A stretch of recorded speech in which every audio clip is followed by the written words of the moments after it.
Hi, I'm Tanya Wong. I'm the editor of Liminal's next digital chapbook series, Sanctuary. Sanctuary supported by MAV as part of their 2022 Ahead of the Curve commissions. Before I introduce the artists in the series, I first want to acknowledge that the involved work has been made on the stolen lands of the Wurundjeri and Boonwurrung peoples of the Kulin Nation, as well as those of the Gadigal and Wongal peoples of the Eora Nation. Sovereignty was never ceded. This always was and always will be Aboriginal land. So thinking about sanctuary, it's a slippery, broad and ambiguous concept. It can be quite fraught, especially in so-called Australia, which is built on stolen land and is a place that provides safety to only a privileged few. Bell Hooks writes about the life of the mind as a refuge, a sanctuary, where I could experience a sense of agency and thereby construct my own subject identity.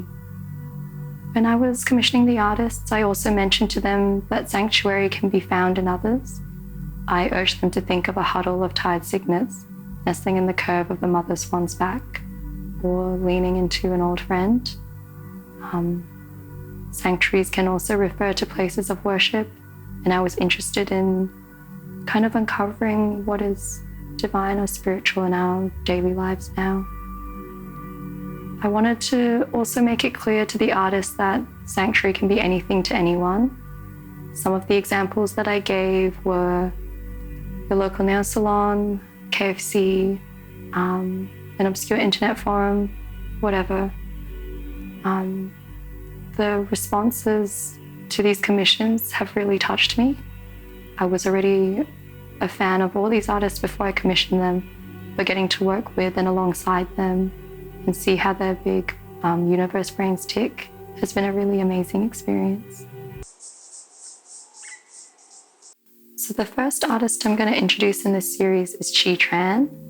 She is a poet and a filmmaker whose work I've loved for a really long time.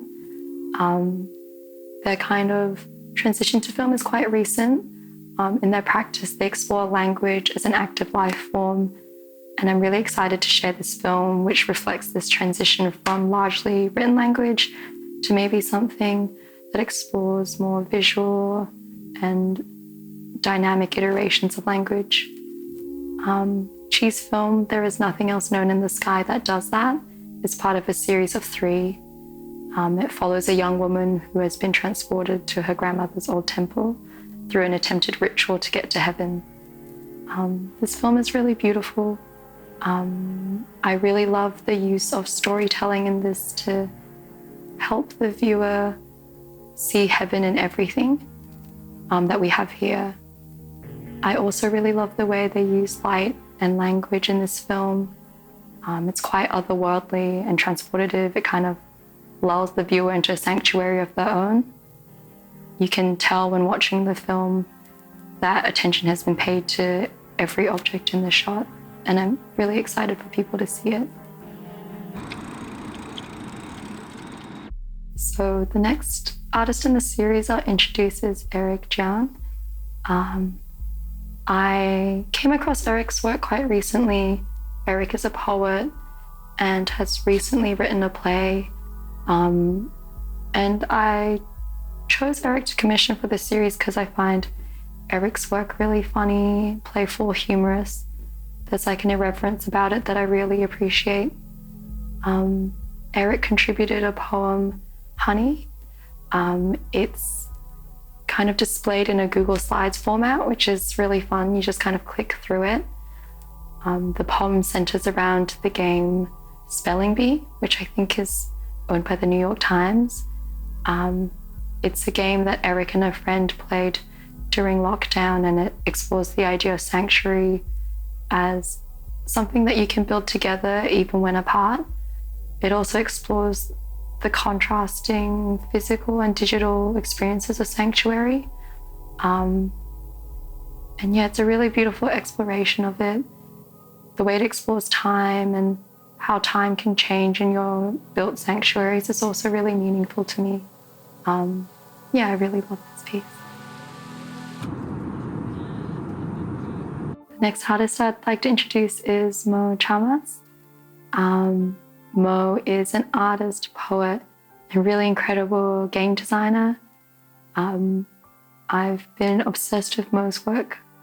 I say this about every artist, but I've been obsessed with Mo's work for a long time. I think that Mo explores digital spaces in a really exciting way, taps into mystic practices, ritual, the religious and occult, in this way that kind of releases tech from the annoying chokehold that tech bros have, kind of explores games in really thoughtful and poetic ways, and I thought it would be perfect for the theme of Sanctuary. So Mo's contributed a loading sim called Recede for Balgam. Basically, this game generates loading screens. That's it in a nutshell, but it's this really beautiful space that creates the sense of anticipation in the way you explore it. When I was talking to Mo about this loading sim, Mo mentioned that they like the serenity that you can find in the loading sim, which made me think of the serenity you can find in transient spaces where you're waiting for something good to happen. There's something about that feeling that taps into that idea of serenity and sanctuary, which is really calming and soothing, which I really love. So the next artist that I'm introducing for Sanctuary is Raag Bhatia. I've known Raag for a long time, and I invited Raag to contribute because of their really meaningful work with music, sound, and community.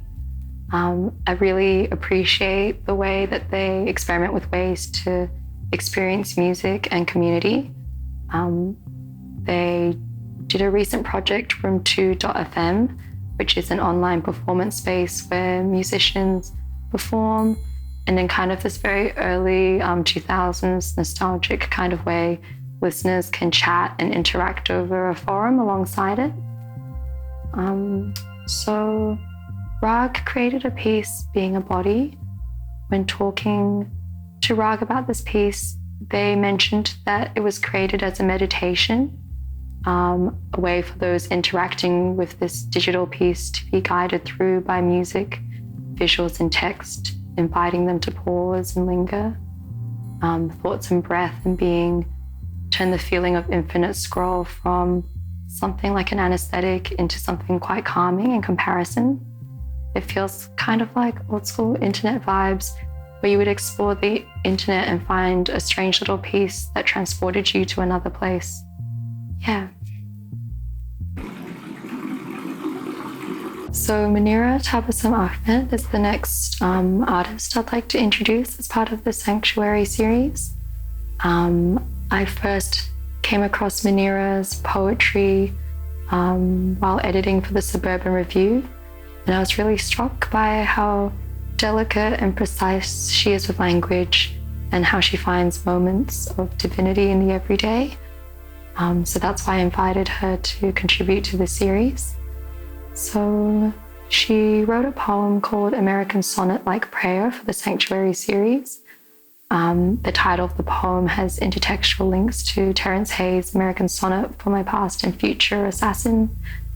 These two poems commune with each other about bodies moving through space and time, and the idea of poetry as invocation. I love the way that this poem approaches sanctuary as connection, and how poetry can be a sort of invocation. Throughout the poem as well, when readers interact with it, pictures of the sky during different times of the day pop up, which moves the reader through Munira's own sense of time that she creates in the poem. The next artist in the Sanctuary series is also my sister.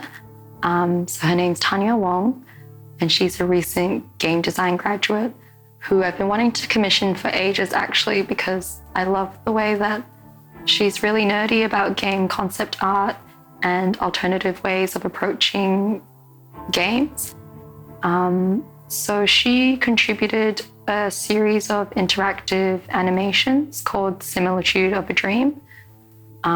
She mentioned that she was interested in dreams as a form of sanctuary, as a way to kind of process the everyday, a channel through which to receive messages from other worlds, a process through which the mind is decluttered, just how the body kind of processes all the information that we receive on a daily basis. So in this series of animations, she uses interactive animation loops that kind of mimic the internal cinema of dreams. And through this kind of really beautiful gestural style, kind of captures how surreal dreams can feel. These animations feel really hazy and abstracted and really transportative when you're interacting with them. Even though they're really short, they feel like they kind of create a time of their own, which I think is a recurring theme in a lot of these contributions. So the next artist I'm introducing is Xen Nhà. Zen is a documentary maker and artist whose practice focuses on community and listening. I was really interested to see how Zen would bring this focus to the theme of sanctuary. So in response to the theme, Zen created a written piece, Thong, which means love. Zen draws upon an epic Vietnamese poem that has shaped generations of Vietnamese people. I really love this piece because Zen interweaves the idea of sanctuary with love and grief. It also explores sanctuary in the form of language and how language can house experiences and people.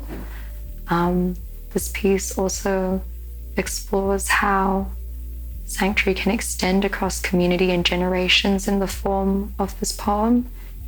And yeah, it's really beautiful to uncover the different iterations of that in Zen's piece.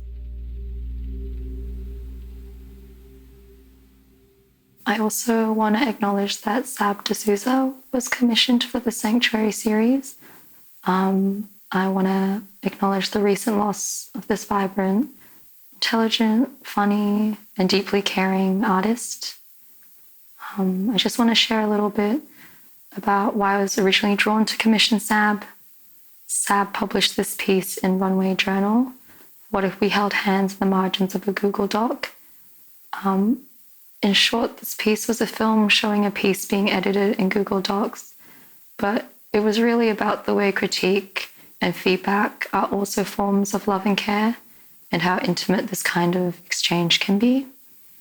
I was really drawn to Sab's work because Sab was really interested in digital intimacies and how you can kind of transcend the physical to connect as well as disconnect. And it was really profound and also quite playful. Sab was also an online friend. Like I mentioned, digital intimacies was key to their practice, but it did also feel part of the way that they navigated the world. They were really generous in their exchange. We once spoke on the phone for about 1.5 hours about this commission, about all sorts of things from Facebook moderators to how messed up it is that people think digital spaces are more environmentally friendly. When I finished the call, I just had a notepad covered with lots of things to Google. So that's just an example of how generous they were with their knowledge.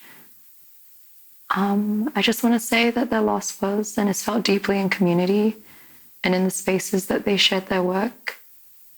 Something, I guess, that's really stayed with me and which I'll leave you with today is how they always signed off their emails with care and solidarity.